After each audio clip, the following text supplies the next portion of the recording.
Hello नमस्कार, स्वागत है आपका हमारे यूट्यूब चैनल स्टडी मटेरियल में। आज हम स्टडी करेंगे वेस्टर्न आर्ट के बारे में। चलिए तो स्टार्ट करते हैं। वेस्टर्न आर्ट में हमें किन किन टॉपिकों को कवर करना है, कितना कितना पढ़ना है, कौन कौन से टॉपिक बहुत इंपॉर्टेंट हैं, बिना किसी देरी के स्टार्ट करते हैं।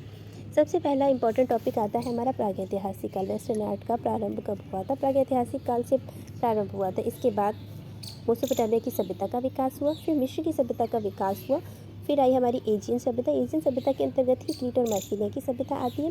फिर आता है शास्त्रीय काल। शास्त्रीय काल को क्लासिकल एज भी कहा जाता है। क्लासिकल एज के नाम से क्वेश्चन पूछ दिया जाता है, तो इसे आपको याद रखना जरूरी है। नेक्स्ट जो शास्त्रीय काल है, इसे 4 भागों में डिवाइड किया गया है। ग्रीक कला, इंदस्कन कला, हेलेनिस्टिक और रोमन कला। फिर ग्रीक कला को हम 3 भागों में फिर से डिवाइड कर देते हैं। होमर युग से पार्शियल युग, इसकी स्टडी करनी है। फिर नेक्स्ट आता है हमारा प्रारंभिक शास्त्रीय काल, महान शास्त्रीय काल, हेलेनिस्टिक काल। नेक्स्ट चलते हैं मध्य युग के बारे में। तो मध्य युग में हमें पढ़ना है आरंभिक काल, ईसाई का आरंभिक काल। जब से ये आरंभिक ईसाई कला में क्या, जो ईसाइयों ने सबसे पहले कला की स्टार्टिंग की थी, हमें इसके अंतर्गत पढ़ना है। फिर बेजेंटाइन कला का विकास हुआ, फिर रोमानिस्क कला का विकास हुआ, फिर गोथिक कला का विकास हुआ। इन दोनों में खास अंतर नहीं है और थोड़ा अंतर है, सिर्फ और सिर्फ महराव का अंतर है। ये इस तरीके की है रोमानिस्क कला में, और गोथिक कला के अंतर्गत इस तरीके के आ जाते हैं। इनका प्रवेश द्वार भी नुकीला हो जाता है और इनका गोल होता है, बस इतना सा अंतर है। नेक्स्ट आते हैं पुनर्जागरण काल। पुनर्जागरण काल को रिनेशा आर्ट के नाम से भी जाना जाता है, ये आपको अच्छे से याद रखना है। रिनेशा आर्ट के नाम से भी इसे जाना जाता है। रिनेशा आर्ट करके ही क्वेश्चन ज़्यादा पूछे जा रहे हैं, इसलिए याद रखिएगा। इसे फिर से 3 भागों में डिवाइड किया गया है। प्रोटो रिनेशा, अर्ली रिनेशा और हाई रिनेशा। इनकी डिटेल आगे मैं शेयर करूँगी, तो अभी सिर्फ ओवरव्यू और सिलेबस समझ लें। हाई रिनेशा के अंतर्गत लियोनार्डो दा विंची, एंजेलो और रेफेल, इन्हें पढ़ना बहुत ज़रूरी है। नेक्स्ट आता है हमारा रीतिवाद, ब्रोक कला, रोकोको कला। आगे कुछ इंपॉर्टेंट वाद हैं जिन्हें पढ़ना ज़रूरी ही है और इससे काफ़ी क्वेश्चन पूछे जाते हैं। देखो, नवशास्त्रीयवाद, स्वच्छंदतावाद, यथार्थवाद, प्रभाववाद और नवप्रभाववाद। इनके आपको इंग्लिश के नाम भी याद रखने हैं। आता है उत्तरवाद, प्रतीकवाद, नावी कलाकार, नोवो आर्ट, फाववाद, अभिव्यंजनावाद और घनवाद। इसे इंग्लिश में क्यूबिज्म भी कहा जाता है। नेक्स्ट चलते हैं। नेक्स्ट आता है भविष्यवाद, जिसे फ्यूचरिज्म भी कहा जाता है। और ये सभी क्रम से लगे हुए हैं, किसके बाद कौन कौन सा काल आया, ये सारे क्रम से लगे हुए हैं, तो इनका क्रम भी याद रखिएगा, एग्जाम में पूछ लिया जाता है। फिर आता है रशिमवाद। रशिमवाद को ही किरणवाद और रियोनिज्म के नाम से भी जाना जाता है। इसे 4D पेंटिंग बहुत इंपॉर्टेंट है।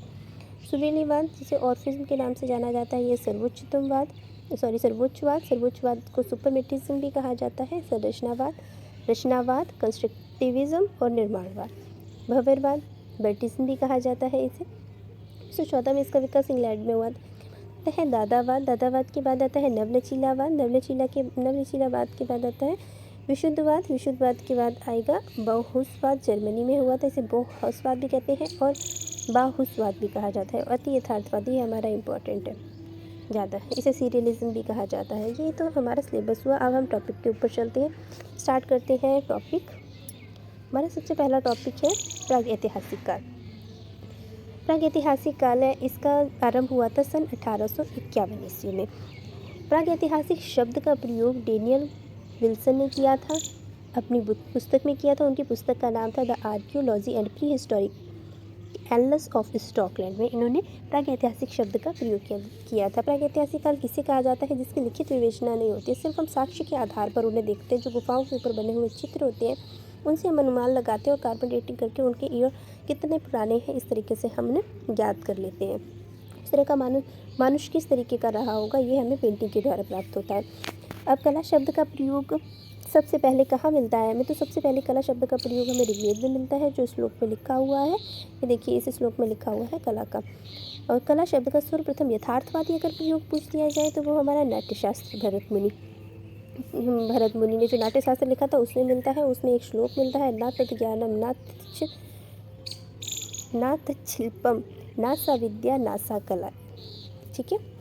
और प्रागैतिहासिक काल को फिर से हम डिवाइड करते हैं 3 पार्ट में। इसमें पूरा पाषाण काल आता है, मध्य पाषाण काल आता है और नवपाषाण काल आता है। पूरा पाषाण काल पैलियो, देखो इसके इंग्लिश नाम भी याद रखने हैं क्योंकि इंग्लिश नाम से भी क्वेश्चन पूछे जाते हैं। तो पूरा पाषाण काल को इंग्लिश में कहा जाता है पैलियोलिथिक एज, या फिर कह सकते हैं मेगालिथिक एज, मीजोलिथिक एज। मध्य पाषाण काल को कहा जाता है, नवपाषाण काल को नियोलिथिक एज कहा जाता है। पूरा पाषाण काल जो हमारा है वो हमारा 50,000 से 15,000 ईस्वी पूर्व है। कहीं कहीं यहाँ पे 30,000 भी लिखा होता है, मैं नहीं लिख पा रही हूँ, सुन लीजिए। 30,000 से 15,000 ईस्वी पूर्व पुराना भी आपको लिखा मिलेगा, वो भी सही है। ऑप्शन में जो मिल जाए आप उन दोनों में से किसी को सही लगा सकते हैं, दोनों एक साथ ऑप्शन में नहीं देगा। और मध्य पाषाण काल हमारा 15,000 से 10,000 ईस्वी पूर्व है। नव पाषाण काल हमारा 10,000 से 5,000 ईस्वी पूर्व है। नेक्स्ट चलते हैं। अब आते हैं प्रागैतिहासिक कला केंद्र के बारे में। प्रागैतिहासिक के जो कला केंद्र है, प्रागैतिहासिक कला केंद्र फ्रैंको कैंटेबरियन क्षेत्र, सबसे ज़्यादा यहाँ गुफा पाई गई हैं। और यहाँ गुफाएं कितनी पाई गई हैं? तो 120 पाई गई हैं। किस क्षेत्र में पाई गई है? उत्तरी स्पेन, दक्षिणी पश्चिमी फ्रांस केंद्र में, ठीक है, दक्षिणी पश्चिमी फ्रांस केंद्र में पाई गई हैं।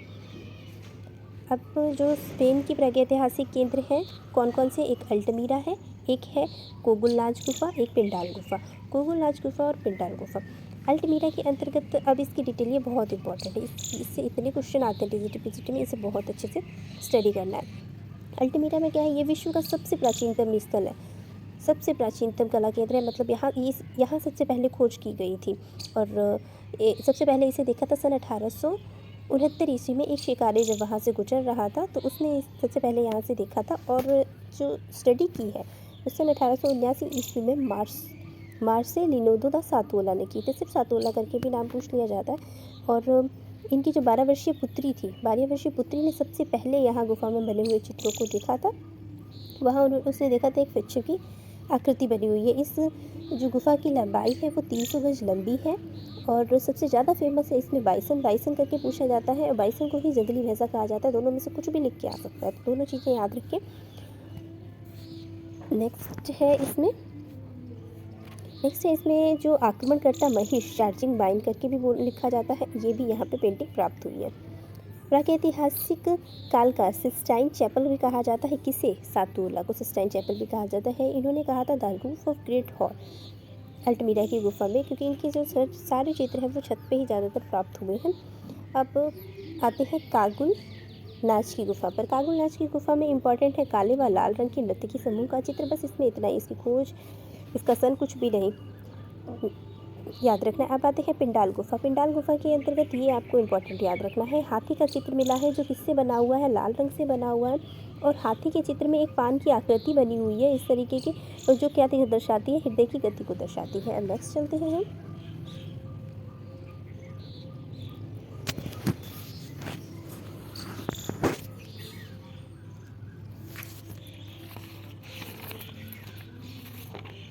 ये हमारी सारी फ्रांस की गुफाएं हैं। यहाँ लिखा हुआ होगा, ऊपर लिखा है इसमें फ्रांस, ऐड कर लेना आप। ये है फ्रांस की सारी गुफाएं। फ्रांस की सबसे पहली गुफा जो है फ्रांत द गम, ला कॉम्ब्रेली, लास्को गुफा, नियो या नियाओ गुफा, और एक आती है हमारी ट्राइफियर्स 3 भाइयों की गुफा, और गार्कस। ये इसके इंपॉर्टेंट है, सिर्फ नाम पूछे जाते हैं। हाँ, ये फ्रांत द गम है, ये फ्रांस की गुफा है। इसकी खोज किसने की थी? तो हेनरी ब्राइल ने की थी। अगर आपको हेनरी ब्राइल नहीं दिखता है तो इसमें एल कैप्टन होगा या फिर डी प्राणी नाम लिखा होगा।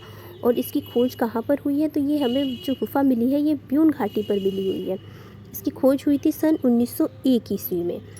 नेक्स्ट गुफा जो फ्रांस की गुफा आती है ला कॉम्ब्रेली, 1901 में इसकी भी खोज हुई थी। ये बेजर घाटी पर मिली है, ये हमें ब्यून घाटी पर मिली है फ्रांत द गम, और जो ला कॉम्ब्रेली है ये हमें बेजर घाटी पर मिली है, बेजर घाटी में। लेकिन इसकी जो खोज करता है वो हेनरी ब्राइल ही है। अब लास्को गुफा सन 1940 ईस्वी में इसकी खोज हुई है। और नेक्स्ट गुफा हमारी है नियो या फिर नियाओ गुफा। इसमें हमारा इंपॉर्टेंट, ये 1906 ईस्वी में खोजी गई। इसमें इंपॉर्टेंट है पैरोनीज घाटी या फिर नदी के किनारे ये स्थित है, जो संगमरमर का कक्ष मिला है, ये इंपॉर्टेंट है इसके लिए। और गरगास गुफा नेक्स्ट आती है हमारी गरगास गुफा। जो गरगास गुफा है 1880 ईस्वी में खोजी गई थी। इसमें हाथ के छापों के लिए फेमस है। जब पूछा जाए कि हाथ के छापे कहाँ मिले हैं तो वो हमें गरगास गुफा में मिले हैं। अब आती है नेक्स्ट त्राइफेरियस गुफा। त्राइफेरियस गुफा को तीन भाइयों की गुफा के नाम से भी जाना जाता है। सीधा ही क्वेश्चन आ जाता है तीन भाइयों की गुफा, क्योंकि इसकी खोज जो थी हेनरी बैगवे व तीन पुत्र उनके साथ थे, इन्होंने खोज की थी। और इसमें एक आकृति मिली है ओझा की। ओझा मतलब तो तांत्रिक की आकृति मिली हुई है। बस इतना ही इम्पोर्टेंट है।